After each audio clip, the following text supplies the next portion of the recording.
진짜 우리 아빠인지. 묘비에서 그녀의 이름을 받고 쌍둥이의 이식 대기를 들었다. 나는 기증동의서에 서명했다. 숨이 뒤틀렸다. 수술실 문이 닫히는 소리만 남았다. 후, 내 입에서 나온 숨소리가 아침 공기를 흐린다. 한 발, 두 발, 100계단을 오르는 발끝이 콘크리트를 긁는다. 국화 12송이가 든 상자가 무릎 위에서 흔들린다. 계단 중턱에서 멈춘다. 소나무 그림자 아래 아버지 봉분 옆에서 훌쩍임이 새어나온다.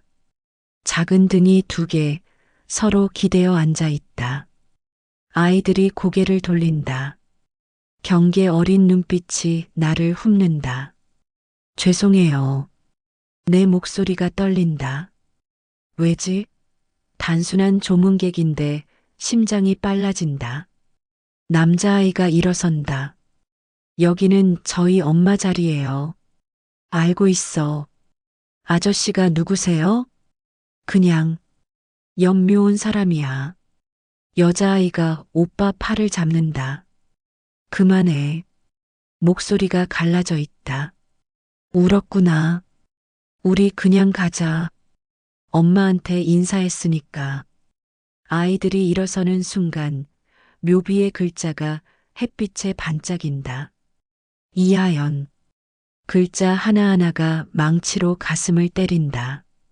남자아이의 이마선이 훤히 보인다.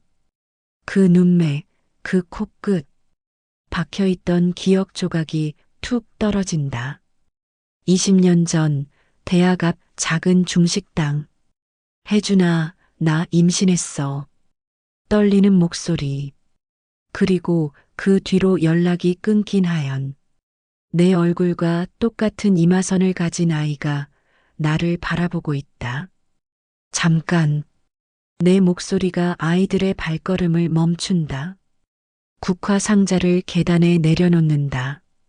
손이 떨려서 꽃잎이 몇 장 떨어진다. 소나무 사이로 바람이 불어온다. 차가운 바람이 내 등을 스치고 지나간다. 남자아이가 다시 돌아본다. 왜요? 이름이 뭐니? 왜 물어봐요? 여자아이가 오빠 손을 잡아당긴다. 가자. 하지만 나는 계단을 한 걸음 내려간다. 한 걸음 더. 아이와의 거리가 줄어든다. 그 얼굴이 더 선명해진다. 코끝, 눈꼬리, 심지어 귀 모양까지. 너희들 몇 살이니? 13살이요. 숫자가 머릿속에서 계산된다. 2025년에서 13을 뺀다. 2012년생. 하연이 연락을 끊은 해와 정확히 맞아떨어진다. 아이의 눈이 의심스럽게 좁혀진다. 아저씨 누구세요? 진짜로요. 나는 말이 목에 걸린다. 뭐라고 해야 하지? 너희 아빠일지도 모른다고? 그런 말을 13살 아이에게 어떻게 하나? 잘 모르겠어. 이상한 대답이다. 하지만 정말 모르겠다. 20년 전 기억이 확실한지, 이 아이들이 정말 내 자식인지 아무것도 확실하지 않다.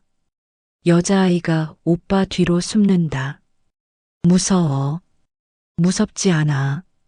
나는 해가 되는 사람이 아니야.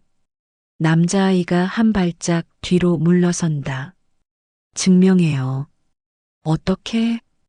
모르겠어요. 그냥 증명해요. 바람이 다시 분다. 국화 꽃잎이 몇 장 더 떨어져서 계단 사이로 굴러간다. 소나무 그림자가 우리를 덮는다. 아이들의 얼굴이 어두워진다. 이름 알려줄 수 있니? 여자아이가 고개를 젓는다. 엄마가 모르는 사람한테는 이름 말하지 말라고 했어요. 현명한 엄마였구나. 과거형으로 말한 내가 이상하다. 하지만 하연이 죽었다는 걸 이미 알고 있다. 묘비에 써 있으니까. 남자아이가 여동생 어깨에 손을 올린다. 우리 진짜 가야 해요. 그래. 나는 더 이상 붙잡지 않는다. 대신 상자에서 국화 한 송이를 꺼낸다. 하연의 묘비 앞에 놓는다. 미안해, 하연아. 작은 목소리지만 아이들이 들었을 것이다. 남자아이의 발걸음이 잠깐 멈춘다. 아저씨가 우리 엄마 알아요? 글쎄, 옛날에 알았던 것 같아. 엄마 이름 어떻게 알아요? 묘비를 가리킨다. 여기 써 있잖아. 아이가 고개를 끄덕인다. 하지만 의심은 완전히 사라지지 않은 것 같다. 엄마 어떤 사람이었어요? 갑작스러운 질문이다. 어떻게 대답해야 할까? 20년 전의 하연을 기억하는 대로 말해야 하나? 착한 사람이었어. 웃는 걸 좋아했지. 여자아이가 고개를 든다. 맞아요. 엄마 웃을 때 눈이 반달처럼 됐어요. 기억이 맞다. 하연의 미소를 기억한다. 반달 눈과 작은 보조개. 엄마가 아저씨를 알고 있었던 거예요? 남자아이의 질문이 날카롭다. 나를 시험하는 것 같다. 그래. 아주 오래전에. 거짓말. 뭐? 거짓말이에요. 엄마가 알고 있었으면 우리한테 말했을 거예요. 똑똑한 아이다. 13살 치고는 너무 조심스럽고 영리하다. 그럴 수도 있지. 더 이상 변명하지 않는다. 아이들이 계단을 내려가기 시작한다. 낡은 운동화가 콘크리트를 차는 소리가 멀어진다. 나는 아버지 묘 앞에 남은 국화를 놓는다. 11송이. 하나가 부족하다. 하연에게 준 꽃 때문에. 아버지, 이게 맞나요? 대답은 없다. 바람만 솔잎 사이로 지나간다. 핸드폰을 꺼낸다. 비서 희정에게 문자를 보낸다. 이하연이라는 사람 찾아봐. 2012년경 사망. 자세한 기록 필요. 전송 버튼을 누른다. 답장이 금방 온다. 네, 회장님. 오늘 중으로 보고 드리겠습니다. 핸드폰을 주머니에 넣는다. 계단 아래를 내려다본다. 아이들이 보이지 않는다. 하지만 그들이 지나간 자리에 작은 발자국이 남아 있다. 숨을 깊게 들이마신다. 소나무 냄새와 흙 냄새가 섞여 있다. 20년 만에 맞는 추억의 냄새다. 일어선다. 백계단을 내려가기 시작한다. 내려갈 때는 더 조심스럽다. 발을 헛디디면 굴러떨어질 수 있으니까. 하지만 마음은 오히려 더 불안하다.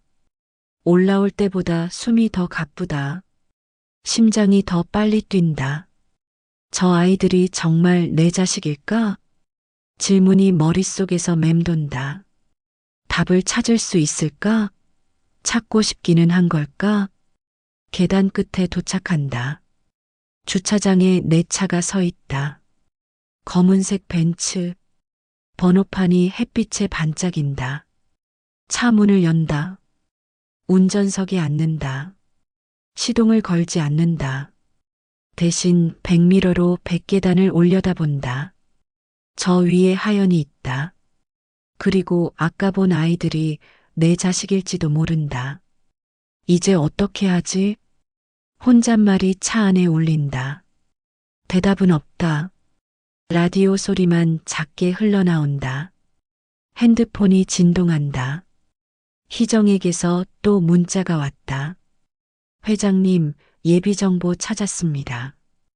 이하연 씨, 2012년 교통사고로 사망. 쌍둥이 자녀 있음. 현재 보육원에서 생활 중. 보육원. 저 아이들이 보육원에서 살고 있다는 뜻이다. 시동을 건다. 엔진 소리가 조용히 울린다. 기어를 뒤에 넣는다. 하지만 바로 출발하지 않는다. 한 번 더 백미러를 본다. 백계단이 아직도 보인다. 조금만 기다려, 하연아. 작은 목소리로 말한다. 그리고 악셀을 밟는다. 형광등이 깜빡였다. 한 번, 두 번. 사무실이 잠깐 어두워졌다가 다시 밝아지다. 책상이 커피에서 올라오는 김이 미세하게 흔들렸다. 그때 낯선 봉투 하나가 눈에 들어왔다.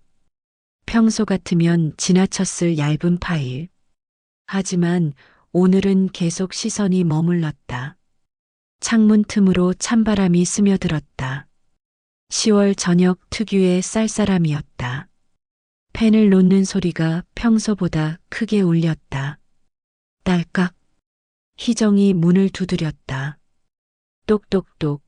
평소보다 조심스러운 리듬이었다. 들어와. 그녀가 들어서면서 복도 냄새가 따라왔다. 소독약과 카펫의 오래된 냄새. 손에 든 파일이 얇았다. 너무 얇아서 오히려 무겁게 보였다. 요청하신 자료입니다. 파일이 책상에 닿자 둔한 소리가 났다. 내 손끝이 차가워지기 시작했다.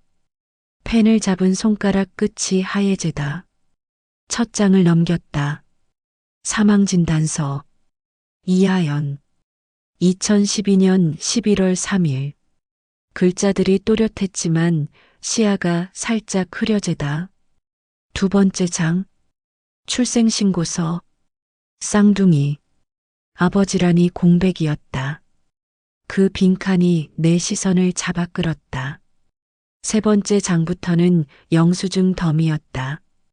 요양원, 병원, 약국. 종이들 사이에서 잉크 냄새가 났다. 마지막 장은 작년 날짜였다. 이게 전부인가? 아니요. 희정이 파일 뒤쪽을 가리켰다. 편지 묶음이 있었다. 고무줄로 묶인 봉투들. 빨간 도장이 선명했다. 반송, 반송, 반송. 첫 편지를 펼쳤다. 2013년. 하연의 글씨였다. 정성스럽고 또렷한 글자들. 종이가 약간 누렇게 발해 있었다.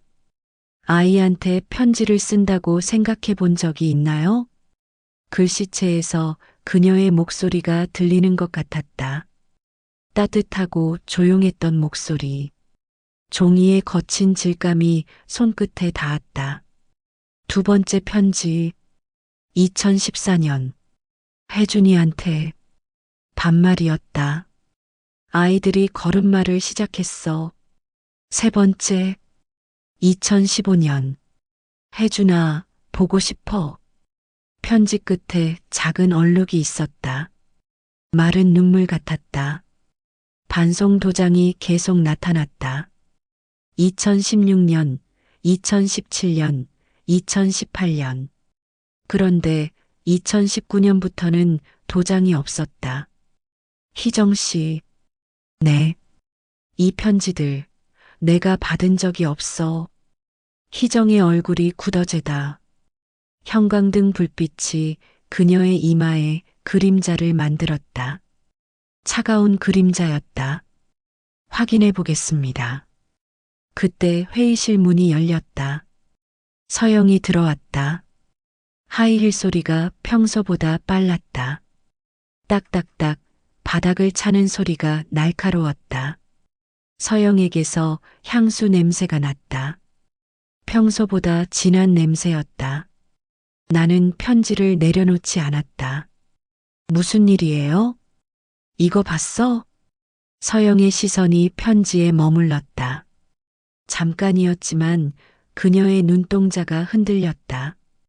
에어컨 바람이 그녀의 머리카락을 건드렸다. 이 편지들.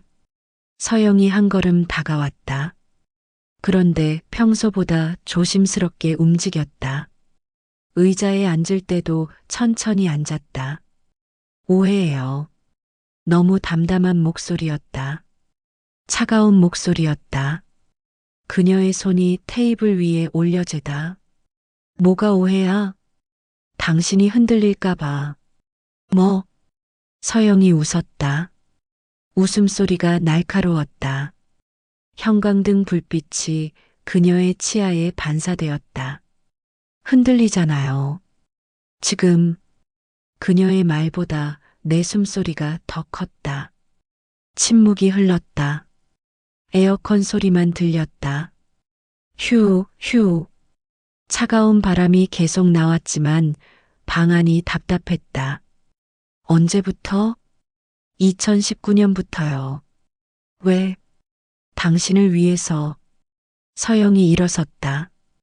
의자가 바닥에 끌리는 소리가 났다. 그녀와 나 사이의 거리가 멀어지다. 후회할 거예요.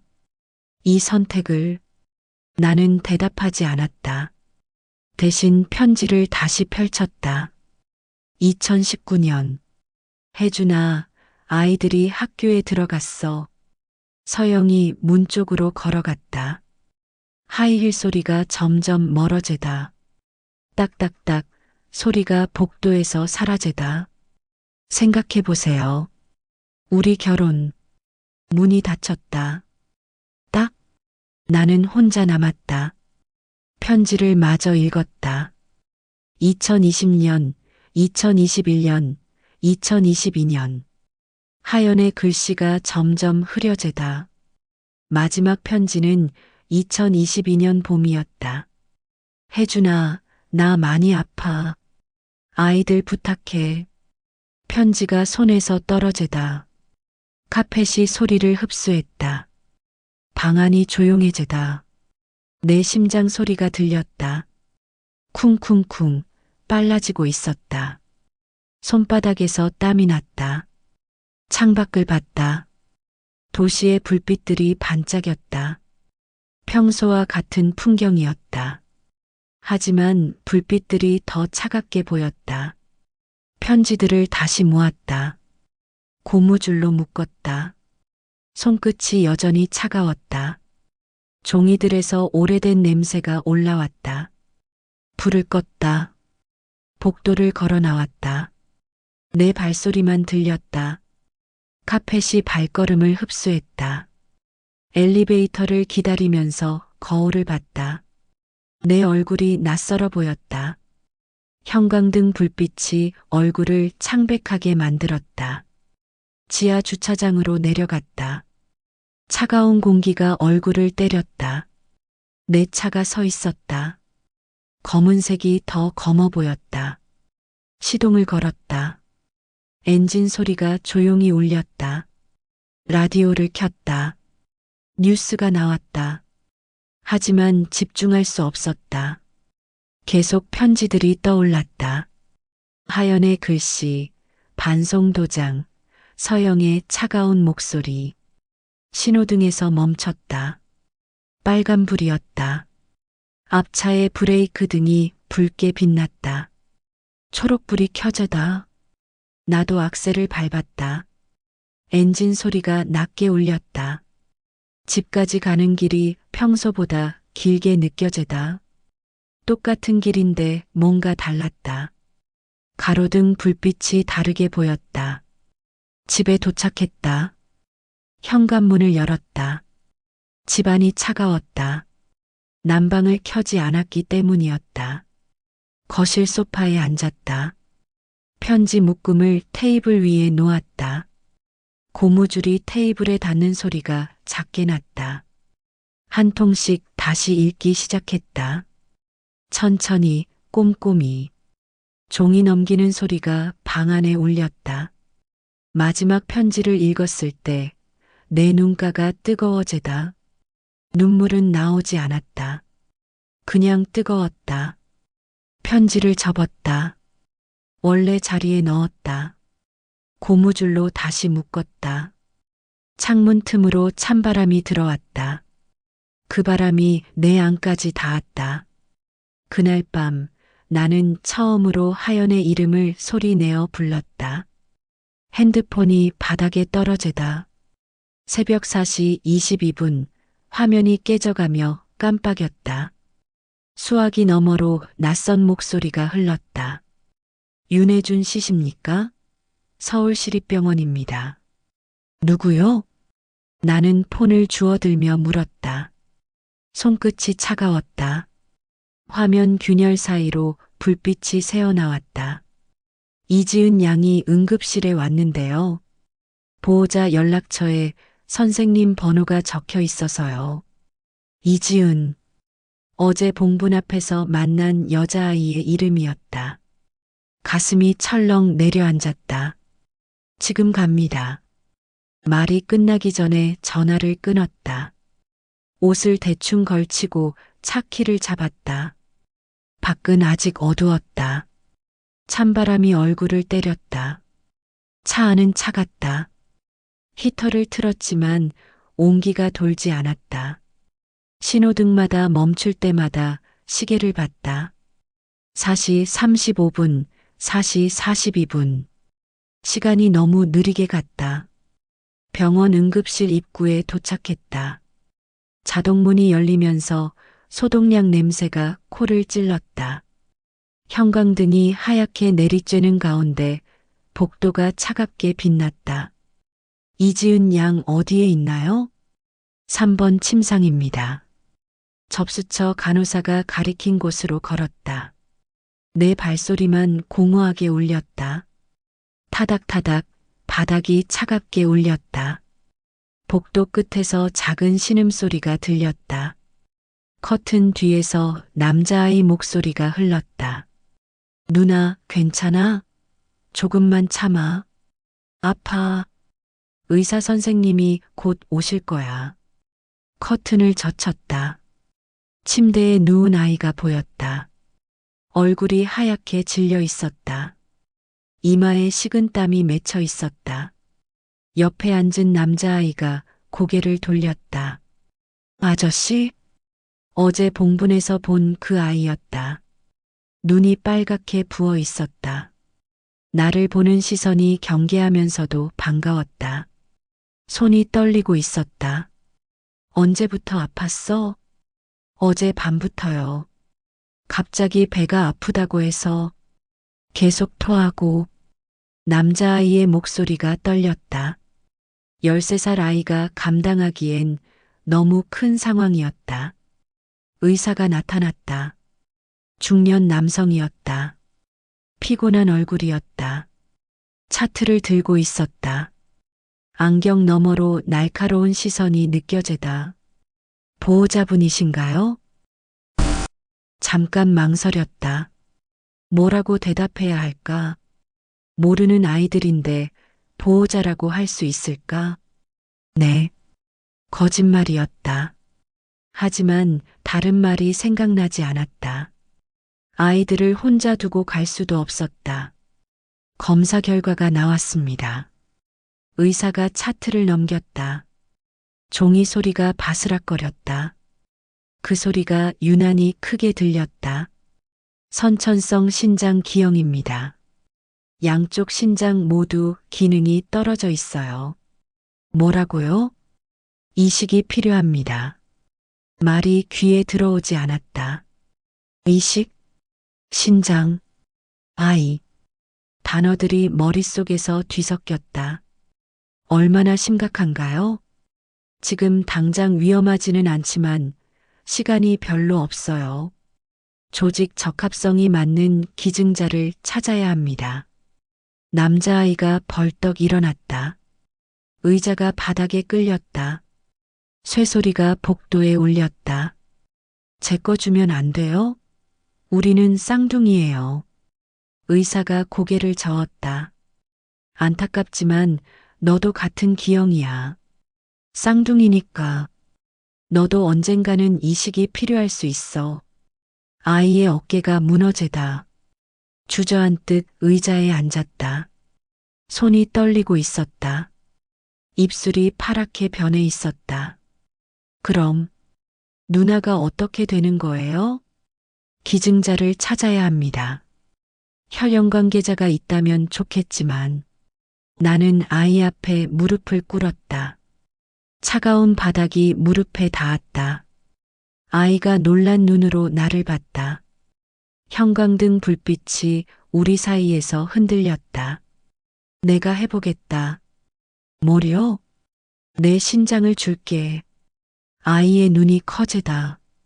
입이 벌어지다. 의사도 놀란 표정이었다. 아저씨랑 아무 사이도 아닌데요. 그 말이 가슴을 찔렀다. 하지만 대답했다. 사이일지도 모른다. 무슨 뜻이에요? 나도 잘 모르겠어. 그냥 그래야 할 것 같아. 의사가 끼어들었다. 혈액형부터 맞아야 하고 조직 적합성 검사도 해야 합니다. 시간이 좀 걸릴 텐데요. 해보겠습니다. 본인 건강도 체크해야 하고요. 수술 위험도 있습니다. 괜찮습니다. 의사가 고개를 끄덕였다. 그럼 체열실로 가시죠. 체열실로 향했다. 복도를 걸으면서 남자아이가 뒤따라왔다. 작은 발소리가 내 뒤에서 들렸다. 슬리퍼가 바닥을 끄는 소리였다. 아저씨, 응, 진짜 우리랑 상관없는데 왜 그래요? 걸음을 멈췄다. 아이도 멈춰섰다. 복도에 우리 둘만 남았다. 형광등만 희미하게 빛나고 있었다. 상관없지 않을 수도 있어. 무슨 뜻이에요? 나도 확실하지 않아. 하지만 너희를 그냥 둘 수가 없어. 왜요? 잘 모르겠어. 그냥 마음이 그래. 아이가 고개를 갸웃했다. 하지만 더 묻지 않았다. 나도 더 설명할 말이 없었다. 체열실 문을 열었다. 간호사가 나를 의자에 앉혔다. 차가운 의자였다. 조금만 참으세요. 바늘이 팔에 들어가는 순간 따끔했다. 빨간 피가 주사기에 차올랐다. 내 피가 저 아이를 살릴 수 있을까? 생각이 복잡했다. 다 됐습니다. 팔에 반창고를 붙였다. 작은 상처였지만 계속 쓰라렸다. 결과는 언제 나와요? 조직 적합성까지 보면 이틀 정도 걸립니다. 이틀. 긴 시간이었다. 다시 병실로 돌아갔다. 여자아이는 잠들어 있었다. 숨소리가 가쁘고 불규칙했다. 남자아이가 옆에서 지키고 있었다. 검사 받았어요. 결과는요? 이틀 기다려야 해. 아이가 고개를 끄덕였다. 그런데 눈에서 눈물이 흘렀다. 작은 눈물방울이 뺨을 타고 내렸다. 왜 울어? 무서워요. 뭐가? 누나가 아프면 저 혼자 남는 거잖아요. 그 말에 가슴이 먹먹해지다. 13살 아이가 감당하기엔 너무 큰 무게였다. 세상에 혼자 남겨진다는 두려움. 혼자 안 남겨둘게. 진짜요? 진짜. 약속해요? 약속해. 아이가 눈물을 훔쳤다. 작은 손등으로 눈을 비볐다. 손등이 거칠어 보였다. 어린 나이에 고생이 많았나 보다. 창밖이 조금씩 밝아지기 시작했다. 새벽 6시가 넘었나 보다. 복도에서 간호사들의 발소리가 들렸다. 딱딱딱 분주한 아침이 시작되고 있었다. 집에 가서 좀 쉬어. 싫어요. 누나 옆에 있을 거예요. 그럼 내가 여기 있을게. 너는 좀 쉬어. 아저씨가요? 응. 아이가 망설였다. 나를 믿어도 될지 확신이 서지 않는 모양이었다. 그러더니 천천히 고개를 끄덕였다. 그럼 조금만 자고 올게요. 어디서 잘 건데? 보육원이요. 보육원. 그 말이 또 한 번 가슴을 찔렀다. 이 아이들이 혼자 살고 있다는 현실이 무거웠다. 택시비 줄까? 괜찮아요. 버스 타고 가요. 너무 이른데. 첫 차 있어요. 아이가 낡은 백팩을 챙겼다. 지퍼가 반쯤 고장 난 것 같았다. 누나에게 작은 인사를 하고 병실을 나갔다. 발소리가 복도에서 점점 멀어지다. 나는 의자에 앉았다. 병실이 조용해지다. 여자아이의 숨소리만 들렸다. 규칙적이지만 약한 숨소리였다. 가끔 신음하듯 뒤척였다. 핸드폰을 봤다. 서영에게서 문자가 와 있었다. 어디 계세요? 연락이 안 되네요. 오늘 중요한 미팅 있는데 답장을 보내지 않았다. 대신 핸드폰을 주머니에 넣었다. 지금은 그런 게 중요하지 않았다. 시계를 봤다.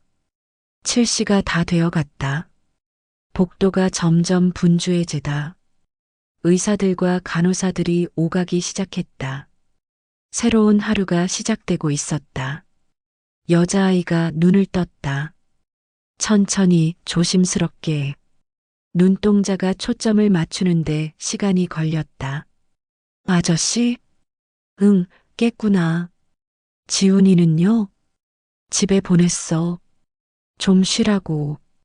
고마워요. 작은 목소리였다. 하지만 또렷했다. 의식이 또렷하다는 게 다행이었다. 아프지? 조금. 의사 선생님 오시면 진통제 달라고 할게. 아이가 고개를 끄덕였다. 그리고 조심스럽게 물었다. 아저씨 정말 우리 아빠예요? 갑작스러운 질문이었다. 어떻게 대답해야 할지 몰랐다. 확신할 수 없었으니까. 모르겠어. 정말요? 정말 모르겠어. 하지만, 그렇다면 좋겠어. 아이가 작게 웃었다. 처음 보는 미소였다. 약하지만 따뜻한 미소였다. 저도 그렇다면 좋겠어요. 그 말이 내 가슴을 따뜻하게 만들었다.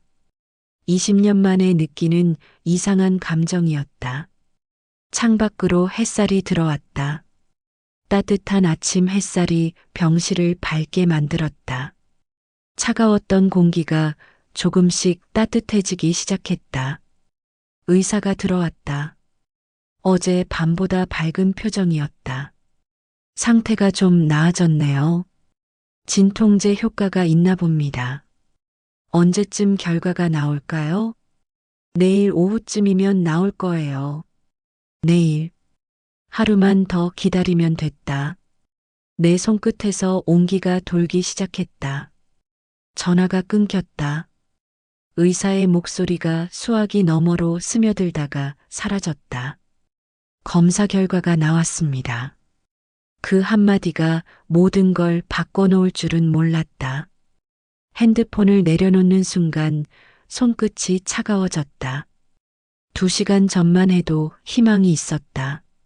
아이들과 함께 아침을 먹으며 곧 좋아질 거야라고 말했던 기억이 아직 따뜻했다. 병원 복도는 어제와 똑같았다. 형광등이 하얗게 빛나고 소독약 냄새가 코를 찔렀다. 하지만 뭔가 달랐다. 공기가 더 무거웠다. 의사실 문을 두드렸다. 똑똑똑, 평소보다 조심스러운 소리였다. 들어오세요. 의사가 책상 뒤에 앉아 있었다. 안경을 벗고 서류를 정리하고 있었다. 좋은 소식일 때는 안경을 끼고 있었는데, 앉으시죠. 의자에 앉는 순간 차가운 기운이 등을 타고 올라왔다. 의사가 서류를 뒤적이는 소리가 바스락거렸다. 조직 적합성 검사 결과부터 말씀드리겠습니다. 종이를 넘기는 소리가 유난히 크게 들렸다. 99.99%입니다. 그럼, 네, 이식이 가능합니다. 숫자가 머릿속에서 맴돌았다. 99.99%. 거의 완벽한 수치였다. 아이를 살릴 수 있다는 뜻이었다. 가슴에 온기가 스며들었다. 하지만 그 한마디에 온기가 식었다. 하지만 선생님, 건강검사에서 문제가 발견됐습니다. 의사의 목소리가 낮아졌다. 서류를 한 장 더 넘겼다. 혈당 수치가 높고 혈압도 경계선입니다. 당뇨 전 단계에 고혈압 초기 증상이 보여요. 그게 무슨 상관이? 수술 위험도가 높아집니다. 특히 신장 적출술은 몸에 큰 부담을 줍니다. 말이 끊겼다. 희망이 서서히 식어갔다. 온기가 빠져나가는 게 느껴졌다. 그래도 할 수 있지 않나요? 불가능하지는 않습니다. 하지만 합병증 위험이 있어요. 최악의 경우 의사가 안경을 다시 썼다. 렌즈에 형광등 빛이 반사됐다. 최악의 경우 생명에 위험할 수도 있습니다. 방 안이 조용해졌다. 에어컨 소리만 윙윙거렸다. 차가운 바람이 목 뒤를 스쳤다. 확률은 5% 정도. 5%면 별로 높지 않은데요. 무시할 수 없는 수치입니다. 의사가 펜을 만지작거렸다. 금속 소리가 작게 났다. 그 소리가 차갑게 들렸다. 생각해 보시고 결정하세요. 급하게 결정할 일은 아닙니다. 하지만 급했다. 아이의 상태가 언제 악화될지 모르니까. 의사실을 나왔다. 복도를 걸으면서 발소리가 이상하게 들렸다.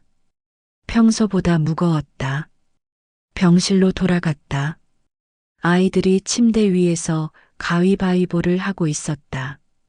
여자아이의 얼굴에 조금 붉은기가 돌았다. 어제보다 나아 보였다. 아저씨, 남자아이가 반갑게 손을 흔들었다. 환한 미소였다. 그 미소가 가슴을 따뜻하게 만들었다. 검사 결과 어떻게 나왔어요? 대답이 막혔다. 뭐라고 해야 할까? 좋은 소식과 나쁜 소식이 동시에 있었다. 적합해요? 응, 적합해. 아이의 눈이 반짝였다. 여자아이도 일어나 앉았다. 기대에 찬 표정이었다. 그럼 수술할 수 있는 거예요? 그때 무언가 어긋났다. 대답해야 했는데 말이 나오지 않았다. 할 수 있다고 해야 할까? 위험하다고 해야 할까? 아이들의 기대 어린 시선이 부담스러웠다. 할 수 있어. 거짓말은 아니었다. 할 수는 있으니까. 단지 위험할 뿐이었다. 와, 아이들이 기뻐했다. 서로 손을 잡고 웃었다. 하지만 내 웃음은 어색했다. 아이들도 그걸 느꼈을 것이다. 언제 해요? 조금 더 검사를 해봐야 해. 또요? 목소리에 실망이 섞여 있었다. 안전하게 하려면. 아이가 고개를 끄덕였다. 하지만 뭔가 의심스러운 표정이었다. 아저씨, 뭔가 숨기는 거 있어요? 날카로운 질문이었다. 13살 아이치고는 너무 눈치가 빨랐다. 없어. 정말요? 정말. 하지만 목소리에 확신이 없었다. 아이도 그걸 느꼈을 것이다. 창밖을 봤다. 구름이 낀 하늘이었다. 햇살이 구름에 가려져 있었다. 어제보다 어두웠다. 조금 있다 올게. 어디 가세요? 잠깐 밖에. 병실을 나왔다. 복도 끝 창가로 걸어갔다. 창문 너머로 도시가 보였다. 평범한 일상이 흘러가고 있었다. 핸드폰이 울렸다. 서영이었다. 여보세요. 어디세요? 계속 연락이 안 되던데. 병원이요.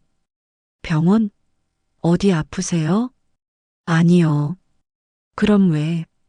전화를 끊었다. 지금은 서영과 이야기할 기분이 아니었다. 모든 게 복잡했다. 다시 핸드폰이 울렸다. 이번에는 비서 희정이었다. 회장님, 오늘 오후 회의는 어떻게 할까요? 취소하세요. 내일 계약서 검토 건은 미뤄두세요. 언제까지요? 모르겠어요. 희정이 당황하는 기색이 느껴졌다. 평소 같으면 이런 일은 없었으니까. 전화를 끊고 창밖을 다시 봤다. 구름이 더 짙어졌다. 비가 올 것 같았다. 병실로 돌아갔다. 아이들이 조용해져 있었다. 여자아이가 다시 누워 있었고 남자아이가 옆에서 책을 읽고 있었다. 무슨 책이야? 수학 문제집이요. 병원에서도 공부해? 시간이 남아서요. 기특한 아이였다. 이런 상황에서도 공부를 놓지 않았다. 의자에 앉았다. 시계를 봤다. 오후 3시였다. 시간이 느리게 갔다. 간호사가 들어왔다. 여자아이의 혈압과 체온을 쟀다. 체온계에서 삐삐 소리가 났다. 열이 조금 있네요. 많이 높아요? 37.8도. 크게 걱정할 정도는 아니에요. 하지만 어제보다 높았다. 상태가 조금씩 나빠지고 있는 건 아닐까? 간호사가 나간 후 남자아이가 물었다. 아저씨, 진짜 괜찮은 거죠? 뭐가? 수술 말이에요. 아저씨한테 위험하지 않을까요? 생각보다 깊이 있는 질문이었다. 아이도 걱정하고 있었다. 괜찮을 거야. 정말요? 정말. 하지만 내 목소리도 떨리고 있었다. 아이가 그걸 못 느꼈을 리 없었다. 아저씨, 응? 만약에 위험하다면 하지 마세요. 뭐? 저희 때문에 아저씨가 다치면 안 돼요. 그 말이 가슴을 찔렀다. 13살 아이가 나를 걱정하고 있었다. 괜찮다고 했잖아. 하지만 믿어줘. 아이가 고개를 끄덕였다. 하지만 여전히 걱정스러운 표정이었다. 저녁 시간이 됐다. 간호사가 저녁 약을 가져왔다. 여자아이가 약을 먹는 모습을 봤다. 작은 손으로 물컵을 들고 조심스럽게 약을 삼켰다. 맛있어? 쓴맛이에요. 조금만 참아. 네. 순한 아이였다. 아프면서도 불평하지 않았다. 밖이 어두워지기 시작했다. 창문에 불빛이 반사되기 시작했다. 하루가 또 지나가고 있었다. 남자아이가 졸고 있었다. 의자에 앉은 채로 꾸벅꾸벅 졸고 있었다. 어제 제대로 못 잤나 보다. 지훈아. 응? 집에 가서 자. 괜찮아요. 내가 여기 있을게. 정말요? 정말. 아이가 가방을 챙겼다. 누나에게 인사하고 나갔다. 발소리가 복도에서 멀어졌다. 병실이 조용해졌다. 여자아이의 숨소리만 들렸다. 조금 가빠 보였다. 상태가 나빠지고 있는 건 아닐까? 간호사를 불렀다. 숨소리가 가빠 보이는데요. 조금 지켜보겠습니다. 하지만 걱정이 됐다. 내가 결정을 미루는 사이에 아이 상태가 악화되는 건 아닐까? 핸드폰을 들었다. 의사에게 전화를 걸었다. 의사 선생님, 네, 무슨 일이세요? 결정했습니다. 어떻게요? 하겠습니다. 수술, 정말 괜찮으시겠어요? 위험하다고 말씀드렸는데. 알고 있어요. 그래도 하겠습니다. 의사가 잠깐 침묵했다. 그럼 내일 아침에 최종 검사를 하고 오후에 수술하겠습니다. 네. 전화를 끊었다. 결정이 내려지니 마음이 조금 편해졌다. 여자아이가 눈을 떴다. 아저씨? 응. 결정하신 거예요? 뭘? 수술 말이에요. 아이도 알고 있었나 보다. 응, 결정했어. 고마워요. 괜찮아. 아저씨한테 뭔가 나쁜 일이 생기면 어떡해요? 안 생겨. 약속해요? 약속해. 하지만 지킬 수 있을지 확신이 서지 않았다. 밤이 깊어졌다. 복도가 조용해졌다. 간호사들의 발소리도 줄어들었다. 창밖에 비가 내리기 시작했다. 창문에 빗방울이 맺혔다. 투두둑 작은 소리였다. 내일이면 모든 게 끝날 것이다. 좋은 쪽으로든 나쁜 쪽으로든. 여자아이가 다시 잠들었다. 숨소리가 조금 안정됐다. 다행이었다. 시계를 봤다. 밤 11시였다. 긴 하루였다. 복도로 나갔다. 자판기에서 커피를 뽑았다. 뜨거운 커피가 목을 타고 내려갔다. 창가에 서서 밖을 봤다. 비가 계속 내리고 있었다. 도시의 불빛들이 빗물에 번져 보였다. 핸드폰이 진동했다. 문자였다. 남자아이에게서 온 문자였다. 아저씨, 내일 수술 잘 되길 기도할게요. 고마워요. 가슴이 따뜻해졌다. 아이의 마음이 전해졌다. 답장을 보냈다. 괜찮을 거야. 걱정하지 마. 전송 버튼을 눌렀다. 하지만 답장은 오지 않았다. 커피를 다 마시고 병실로 돌아갔다. 여자아이가 안정되게 자고 있었다. 의자에 앉아서 창밖을 봤다. 비가 그쳤다. 구름 사이로 달빛이 스며들었다. 내일이 오고 있었다. 모든 것이 결정될 내일이. 형광등이 깜빡였다.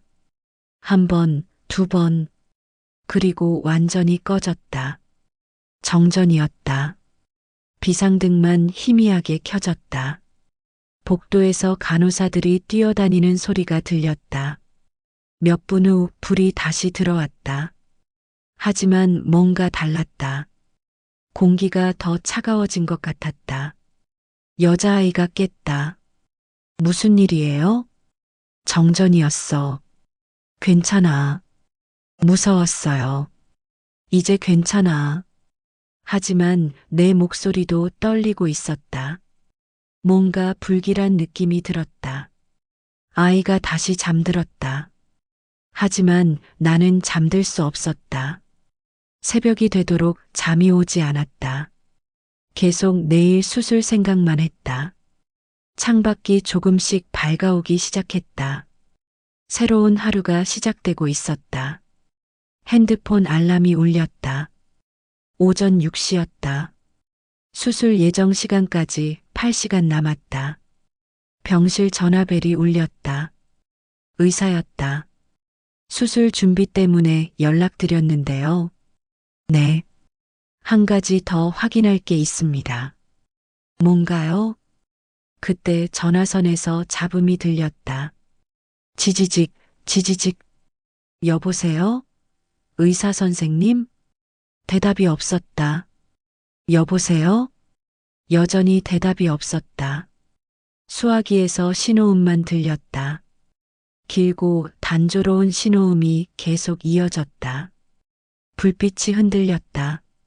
잠시 후 꺼졌다. 그리고 아무 소리도 나지 않았다. 어른의 죄병실은 조용했다. 전화기가 끊어진 뒤로 시계 초침 소리만 남았다. 틱, 틱, 틱. 일정한 간격으로 시간이 흘러갔다. 비상등이 희미하게 켜져 있었다. 형광등이 다시 들어왔지만 밝기가 예전 같지 않았다. 커튼 틈 사이로 새벽빛이 천천히 기어왔다. 여자아이가 침대에서 규칙적으로 숨을 쉬고 있었다. 기계음이 들리지 않는 게 다행이었다. 생명이 꺼지지 않은 채로 시간이 흘러가고 있었다. 의자에 앉은 채로 움직이지 않았다. 몸이 굳어버린 것 같았다. 손끝이 차가웠다. 언제부터 차가워진 건지 기억이 나지 않았다. 책상 위에 놓인 커피잔을 봤다. 언제 마신 건지 모르겠다. 커피는 완전히 식어 있었다. 표면에 기름막이 얇게 떠 있었다. 아이의 가방이 의자 옆에 그대로 있었다. 낡은 백팩이었다. 지퍼가 반쯤 열려 있어서 안이 보였다. 교과서 몇 권과 연필통. 13살 아이의 전부였다. 창밖을 봤다. 도시가 천천히 깨어나고 있었다. 가로등이 하나씩 꺼져갔다. 사람들이 출근하기 시작할 시간이었다. 하지만 여기는 시간이 멈춘 것 같았다. 핸드폰 화면을 봤다. 5시 47분. 아직 이른 시간이었다. 서영에게서 문자가 와 있었다. 읽지 않았다. 지금 중요한 게 아니었다. 손을 보니 떨리고 있었다. 언제부터 떨린 건지 모르겠다. 주먹을 쥐었다 폈다 했다. 떨림이 멈추지 않았다. 의사가 말했던 숫자가 계속 떠올랐다. 99.99%, 5%. 숫자들이 머릿속에서 맴돌았다. 희망과 위험이 동시에 존재하는 숫자들이었다. 아이가 물었던 말이 귀에 맴돌았다. 아저씨한테 위험하지 않을까요? 13살 아이가 나를 걱정하고 있었다. 내가 그 나이일 때는 어른을 걱정해 본 적이 있었나? 20년 전 하연의 얼굴이 문득 떠올랐다. 대학 앞 작은 중식당에서 마지막으로 본 얼굴. 그때의 빛은 지금보다 따뜻했다. 연락할게라고 말했던 목소리도 따뜻했다. 그런데 연락은 오지 않았다. 아니, 왔지만 내가 받지 못했다. 누군가 가로챘다. 5년 동안. 그 5년이 모든 걸 바꿔놓았다. 만약 편지를 받았다면 어떻게 됐을까? 아이들을 일찍 만났다면, 하연이 죽기 전에 만났다면, 가정이었다. 이미 지나간 시간은 돌아오지 않았다. 하지만 지금은 달랐다. 아이들이 있었다. 내 피를 나눈 아이들이, 내 얼굴을 닮은 아이들이, 내가 책임져야 할 아이들이. 여자아이의 숨소리가 조금 가빠졌다. 잠시 걱정됐지만 곧 안정됐다. 다행이었다. 이 아이가 죽으면 안 됐다. 절대로. 의자 등받이에 몸을 기댔다. 피곤했다. 언제부터 이렇게 피곤해진 건지 모르겠다. 눈꺼풀이 무거웠다. 하지만 잠들 수 없었다. 간호사가 지나가는 발소리가 들렸다. 복도가 조금씩 분주해지기 시작했다. 새로운 하루가 시작되고 있었다. 수술날이었다. 오늘 오후면 모든 게 끝날 것이다. 성공하면 아이가 살 것이고 실패하면 생각하지 않기로 했다. 실패는 없을 것이다. 창문 쪽으로 몸이 기울었다. 바깥 세상이 조금 더 가까워진 것 같았다. 햇빛이 점점 밝아지고 있었다.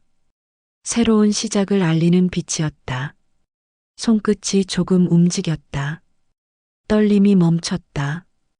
대신 따뜻함이 돌기 시작했다. 결심이 선 것 같았다. 여자아이가 작게 중얼거렸다. 꿈을 꾸는 모양이었다. 좋은 꿈이었으면 좋겠다. 아프지 않은 꿈이었으면. 시계를 다시 봤다. 6시 15분. 수술까지 8시간 남았다. 긴 시간이었지만 금방 지나갈 것 같았다. 핸드폰을 들었다. 남자아이에게 문자를 보냈다. 곧 일어날 시간이지? 아침 먹고 와. 누나가 기다려. 전송했다. 답장은 금방 왔다. 네. 지금 준비하고 있어요. 아저씨도 아침 드세요. 아이가 나를 걱정하고 있었다. 가슴이 따뜻해졌다. 간호사가 들어왔다. 아침 약과 체온계를 들고 있었다. 일찍 오셨네요. 못 잤어요. 오늘 수술이니까 그러시겠어요. 걱정 마세요. 잘 될 거예요. 위로의 말이었다. 고마웠다. 여자아이가 눈을 떴다. 간호사를 보고 작게 웃었다. 안녕하세요. 안녕, 지은아. 잘 잤어? 네. 아이가 나를 봤다. 아저씨는 못 주무셨어요? 괜찮아. 걱정돼서요? 조금. 저도 걱정돼요. 솔직한 대답이었다. 13살 아이가 수술을 앞두고 있으니 당연했다. 무서워? 조금요. 하지만 아저씨가 있어서 괜찮아요. 그 말이 가슴을 찔렀다. 내가 이 아이에게 의지가 되고 있었다. 책임이 무거웠다. 간호사가 체온을 쟀다. 37.2도. 어제보다 조금 낮아졌다. 좋은 신호였다. 컨디션이 좋네요. 수술하기 좋은 상태예요. 다행이었다. 모든 게 좋은 방향으로 흘러가고 있었다. 아침 약을 먹이고 간호사가 나갔다. 병실이 다시 조용해졌다. 아저씨, 응. 수술 끝나면 뭐 하고 싶어요? 뭘? 저는 놀이공원 가고 싶어요. 지훈이랑 같이. 그래. 어디로? 롯데월드요. 한 번도 가본 적이 없어서 13살 아이가 놀이공원을 한 번도 못 가봤다는 게 마음 아팠다. 수술 끝나면 가자. 정말요? 정말. 약속해요? 약속해. 아이가 환하게 웃었다. 수술을 앞두고도 웃을 수 있는 아이였다. 강한 아이였다. 남자아이가 들어왔다. 손에 빵과 우유를 들고 있었다. 누나, 아침 가져왔어. 고마워. 아저씨 것도 사왔어요. 나에게도 빵을 하나 건넸다. 고마웠다. 같이 먹자. 세 사람이 함께 아침을 먹었다. 병원 빵이었지만 맛있었다. 아이들과 함께 먹어서 그런 것 같았다. 아저씨, 남자아이가 불렀다. 응, 나중에. 나중에 저희 정말 가족이 될 수 있을까요? 진지한 질문이었다. 어떻게 대답해야 할지 생각했다. 원한다면. 원해요. 나도. 여자아이도 고개를 끄덕였다. 저도 원해요. 그때 처음으로 확신했다. 이 아이들이 내 가족이라는 것을, 혈연을 떠나서 이미 가족이었다는 것을. 의사가 들어왔다. 수술 전 마지막 검진이었다. 컨디션이 좋네요. 수술 준비하겠습니다. 시간은 오후 2시에 시작합니다. 8시간이 아니라 6시간 남았다.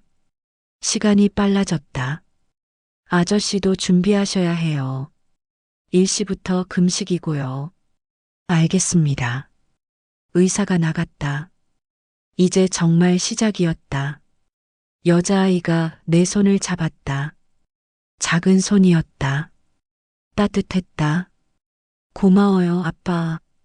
처음으로 그렇게 불렀다. 아빠. 그 한마디가 모든 걸 바꿔놓았다. 남자아이도 내 다른 손을 잡았다. 우리가 진짜 가족이 되는 거죠? 응. 진짜 가족. 세 사람의 손이 겹쳐졌다. 따뜻한 온기가 전해졌다. 창밖의 햇빛이 더 밝아졌다. 새로운 시작을 알리는 빛이었다. 무엇이든 이겨낼 수 있을 것 같았다. 시계를 봤다. 오전 8시. 6시간 후면 새로운 인생이 시작될 것이었다.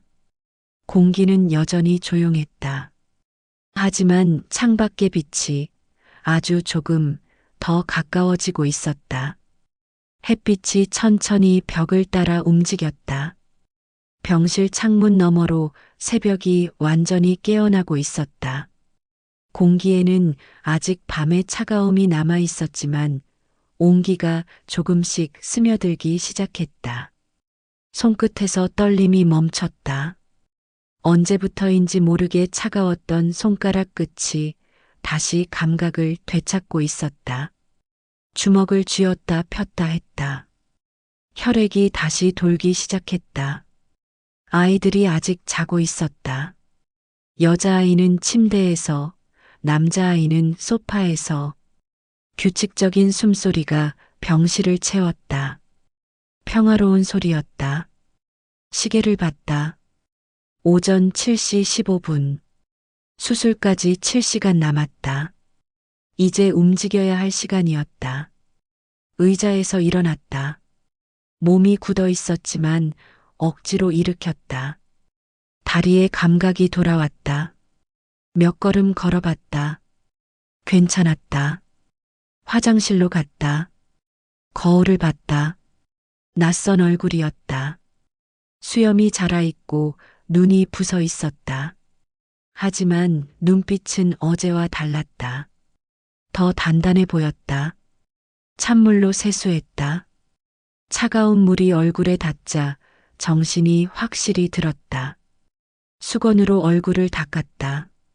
물기가 사라지면서 새로운 하루가 시작되는 것 같았다. 병실로 돌아왔다. 아이들이 아직 자고 있었다. 조금 더 재우기로 했다. 수술 전까지는 충분히 쉬어야 했다. 핸드폰을 들었다. 비서 희정에게 전화를 걸었다. 새벽이었지만 받을 것이었다. 언제나 그랬으니까. 네, 회장님.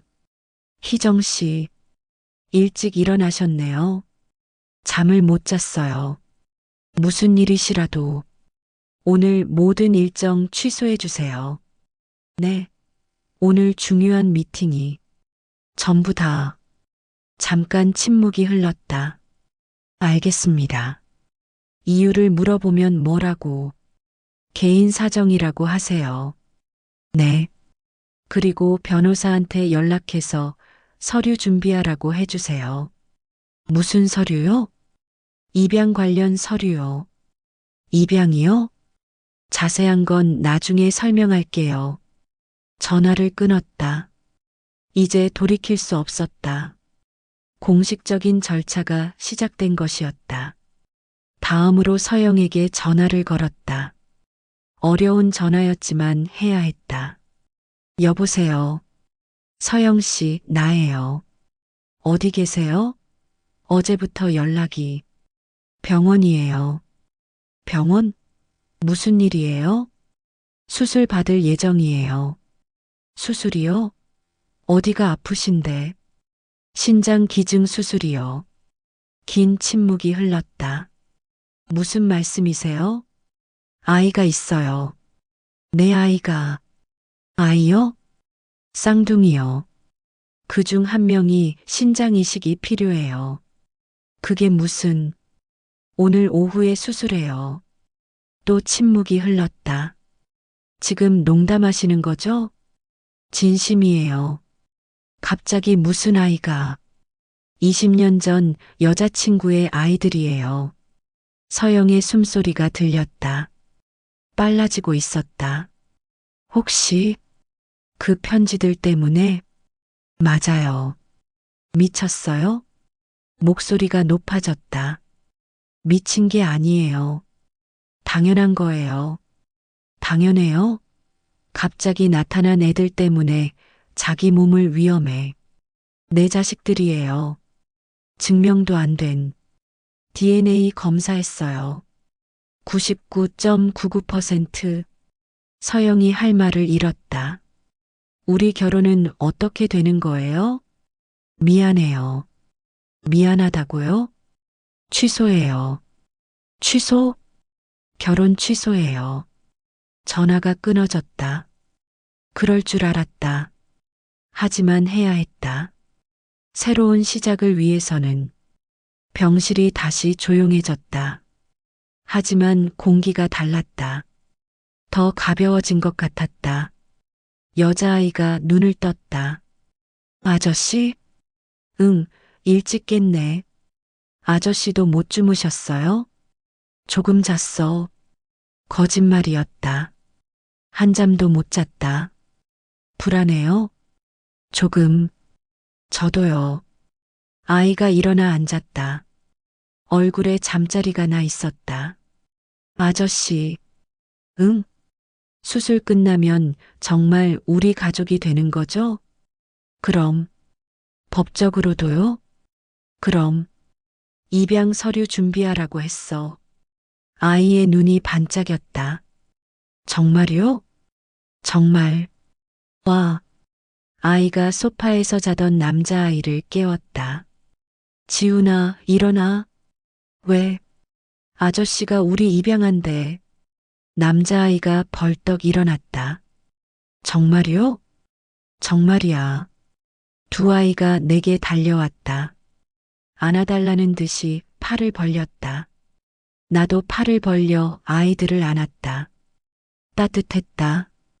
이런 느낌이 가족이구나 싶었다. 고마워요, 아빠. 고마워요. 아빠. 그 단어가 가슴에 와닿았다. 이제 정말 아빠가 되는 것이었다. 간호사가 들어왔다. 수술 전 준비를 위해서였다. 수술복으로 갈아입으셔야 해요. 네. 가족분들은 잠시 밖에서 기다려주세요. 아이들이 밖으로 나갔다. 혼자 남아서 옷을 갈아입었다. 수술복이 차가웠다. 거울을 다시 봤다. 수술복을 입으니 진짜 수술받는 사람 같았다. 무서웠지만 후회는 없었다. 간호사가 혈압과 체온을 쟀다. 혈압이 조금 높았다. 긴장해서 그런 것 같았다. 괜찮으세요? 네. 가족분들 들어오시라고 할까요? 네. 아이들이 들어왔다. 내가 수술복을 입은 모습을 보고 긴장한 것 같았다. 무서워? 조금요. 나도 조금 무서워. 솔직하게 말했다. 거짓말하고 싶지 않았다. 하지만 잘 될 거야. 네. 의사가 들어왔다. 마지막 설명을 위해서였다. 준비되셨나요? 네. 수술 시간은 3-4시간 정도 걸릴 예정입니다. 네. 혹시 마지막으로 하고 싶은 말씀이나 정리할 일이 있으시면. 고개를 저었다. 이미 다 했다. 그럼 30분 후에 수술실로 모시겠습니다. 의사가 나갔다. 이제 정말 마지막이었다. 아이들과 마주 앉았다. 할 말이 많았지만 입이 떨어지지 않았다. 아저씨, 응. 무슨 일이 있어도 포기하지 마세요. 응. 우리가 기다리고 있을게요. 응. 꼭 돌아오세요. 응. 간단한 대화였지만 마음이 따뜻해졌다. 간호사가 다시 들어왔다. 이제 가셔야 해요. 일어났다. 아이들도 함께 일어났다. 다녀올게. 네. 복도로 나왔다. 수술실로 향하는 길이었다. 아이들이 뒤따라왔다. 수술실 앞에 도착했다. 여기서 헤어져야 했다. 여기까지만. 네.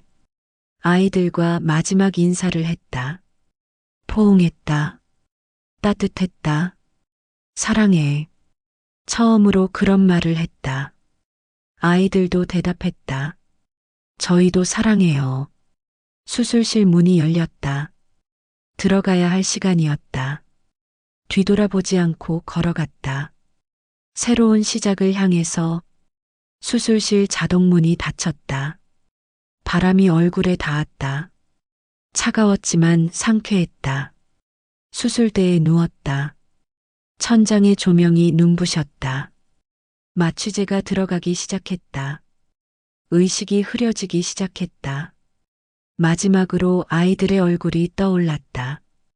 웃고 있는 얼굴이었다. 잠들기 직전 복도에서 작은 소리가 들렸다. 아이들이 기도하는 소리 같았다. 따뜻한 소리였다. 벽식의 초침이 한 번 더 크게 울렸다.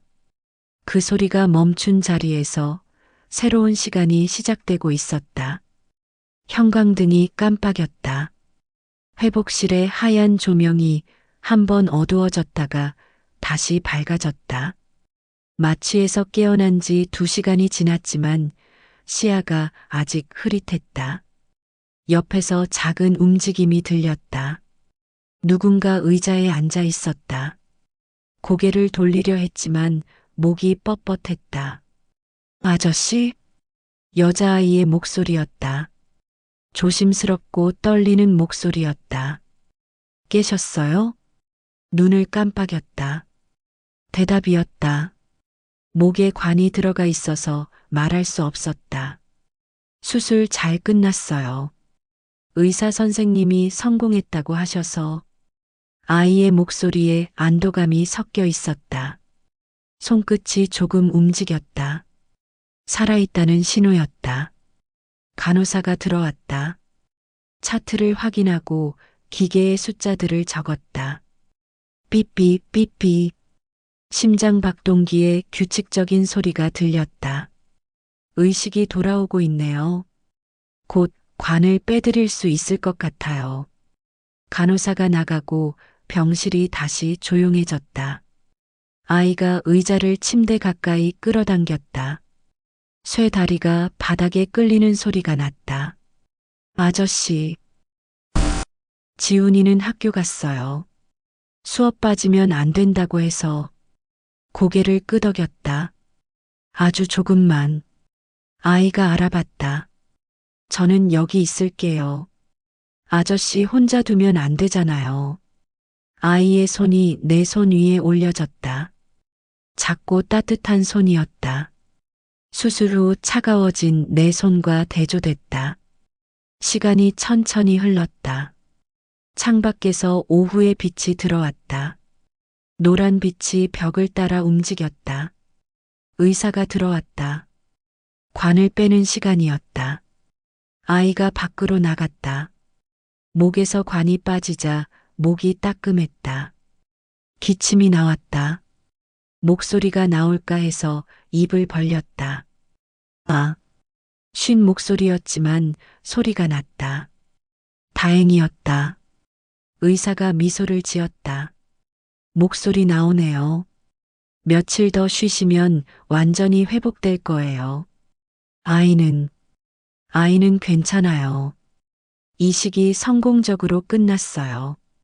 가슴이 따뜻해졌다. 성공했다. 아이를 살렸다. 의사가 나가고 아이가 다시 들어왔다.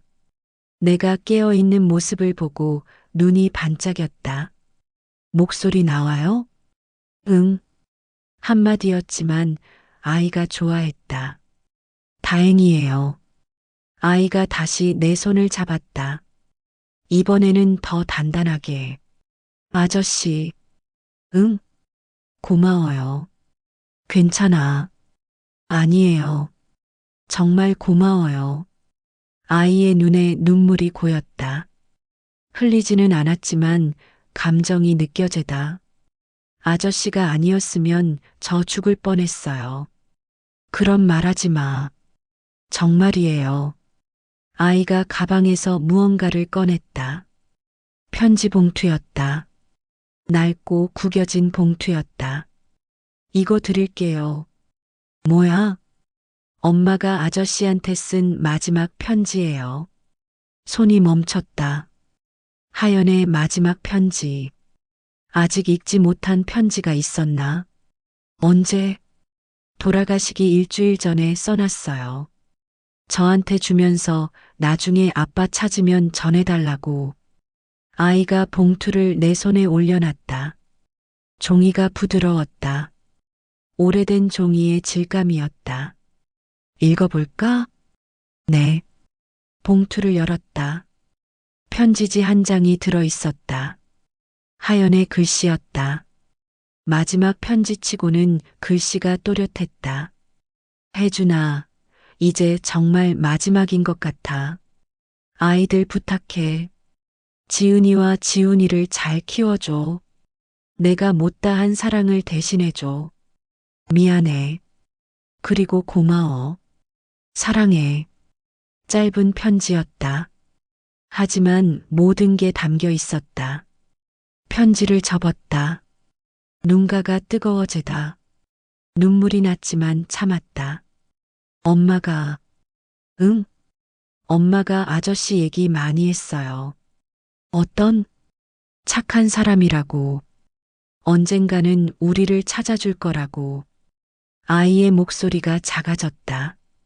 근데 너무 늦게 오신 것 같아요. 미안해. 아니에요. 지금이라도 와주셔서 고마워요. 공기가 잠시 멈춘 것 같았다.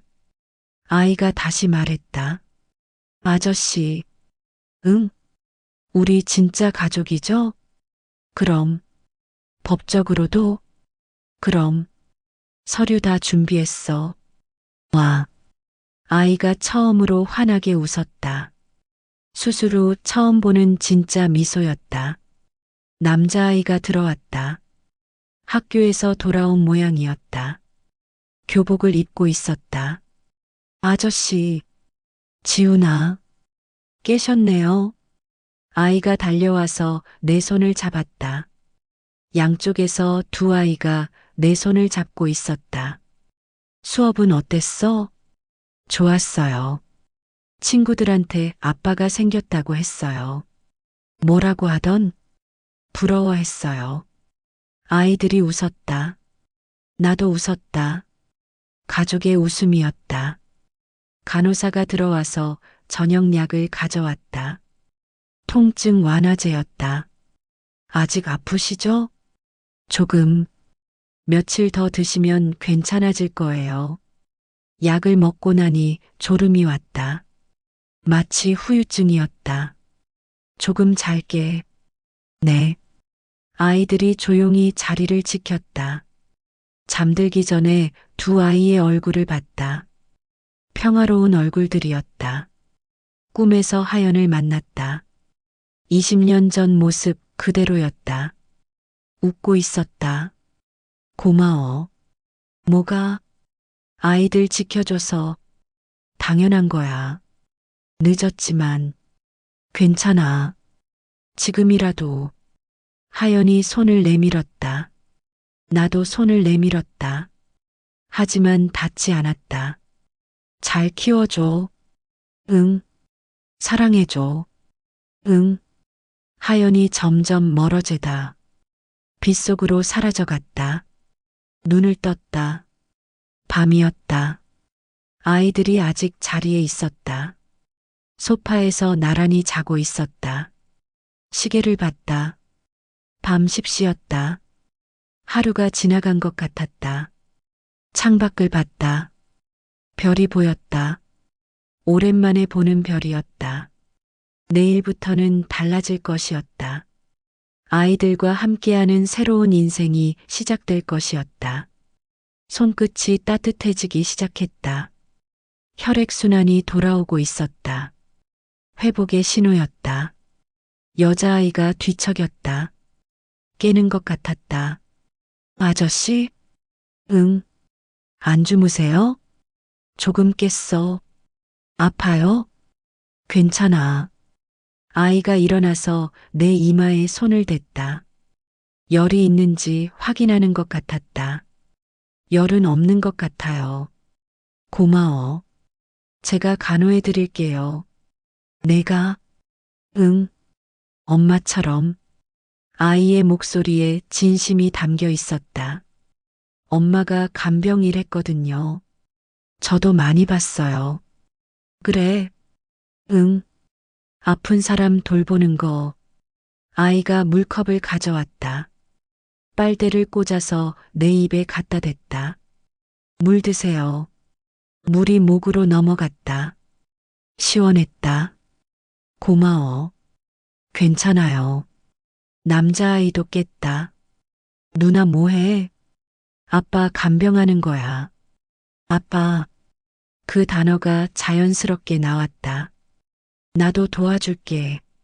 두 아이가 나를 돌봐주기 시작했다. 물을 갖다 주고, 베개를 바로 해주고, 이불을 덮어주었다. 가족의 돌봄이었다. 처음 받아보는 가족의 사랑이었다. 고마워, 지은아, 지훈아. 괜찮아요, 아빠. 아빠. 이제 진짜 아빠가 된 것 같았다. 형광등 아래 공기가 조금 따뜻해졌다. 창문을 스친 바람이 부드러웠다. 말은 없었다. 하지만 서로가 알았다. 햇빛이 창틀을 미끄러졌다. 한 달 후의 토요일 아침이었다. 주전자가 2번 짧게 울었고 부엌에서 김치찌개 끓는 냄새가 스며들었다. 수술 자국이 아직 남아 있었지만 아프지 않았다. 손끝도 예전처럼 따뜻했다. 침대에서 일어나 슬리퍼를 신었다. 복도를 걸어 거실로 나갔다. 지은이가 소파에서 책을 읽고 있었다. 수학 문제집이었다. 연필을 잡은 손이 단단해 보였다. 얼굴에 건강한 붉은기가 돌았다. 일찍 일어났네. 네. 숙제하고 있어요. 토요일인데 월요일까지 내야 해요. 성실한 아이였다. 수술 후에도 공부를 놓지 않았다. 부엌으로 갔다. 지훈이가 찌개를 젓고 있었다. 앞치마를 메고 진지한 표정이었다. 도와줄까? 괜찮아요. 거의 다 됐어요. 아이가 요리를 배우고 있었다. 인터넷으로 찾아보면서 하나씩 익혔다. 실력이 늘었다. 밥솥에서 김이 올라왔다. 갓 지은 밥 냄새였다. 따뜻하고 구수한 냄새였다. 식탁을 닦았다. 물기를 제거하고 행주를 깔았다. 그릇 3개를 나란히 놓았다. 수저도 3벌. 다 됐어요. 지훈이가 찌개 냄비를 들고 왔다. 조심스럽게 식탁에 올려놓았다. 김이 모락모락 올라왔다. 누나 밥 먹어요. 지은이가 책을 덮고 일어났다. 연필을 귀에 꽂았다. 어른스러운 모습이었다. 3사람이 식탁에 앉았다. 자연스러운 자리였다. 한 달 전과는 다른 풍경이었다. 잘 먹겠습니다. 함께 말했다. 숟가락을 들었다. 찌개가 뜨거웠지만 맛있었다. 지훈이 요리 실력 늘었다. 정말요? 응. 아이가 환하게 웃었다. 칭찬을 좋아했다. 밥을 먹으면서 일주일 계획을 세웠다. 지은이는 학교와 병원 검진, 지훈이는 학교와 태권도, 나는 회사와 입양 서류 마무리. 이번 주에 법원 가야 해. 최종 승인이요? 응. 드디어네요. 아이들이 기대에 찬 표정이었다. 법적으로도 가족이 되는 것이었다. 식사를 마치고 설거지를 했다. 지은이가 그릇을 모으고 지훈이가 행주질을 했다. 나는 씻어서 정리했다. 자연스러운 분업이었다. 거실로 돌아와 소파에 앉았다. TV를 켰다. 주말 예능 프로그램이 나왔다. 아이들이 좋아하는 프로그램이었다. 지은이가 내 옆에 앉았다. 어깨에 기댔다. 따뜻했다. 지훈이는 바닥에 앉아서 TV를 봤다. 창밖을 봤다. 날씨가 좋았다. 구름 한 점 없는 파란 하늘이었다. 오늘 어디 갈까? 어디요? 놀이공원 어때? 아이들의 눈이 반짝였다. 롯데월드 이야기였다. 약속했던 곳이었다. 정말요? 응. 와. 아이들이 기뻐했다. 지은이는 손뼉을 쳤고 지훈이는 일어나서 뛰었다. 준비하자. 옷을 갈아입고 나왔다. 아이들도 깔끔하게 차려입었다. 가족 나들이었다. 현관에서 신발을 신었다. 지은이는 운동화, 지훈이는 슬리퍼를 신으려다가 운동화로 바꿨다. 많이 걸어야 하니까. 네. 차에 탔다. 시동을 걸었다. 라디오에서 경쾌한 음악이 나왔다. 안전벨트 매. 네. 아이들이 뒷자리에서 안전벨트를 맸다. 백미러로 확인했다. 웃고 있었다. 차를 출발시켰다. 도로가 한산했다. 주말 오전이라 그런 것 같았다. 신호등에서 멈췄을 때 지은이가 물었다. 아빠, 응? 우리 진짜 행복하죠? 그럼 계속 이렇게 살 수 있을까요? 당연하지. 좋아요. 신호가 바뀌었다. 차가 다시 움직였다. 놀이공원에 도착했다. 주차를 하고 입구로 걸어갔다.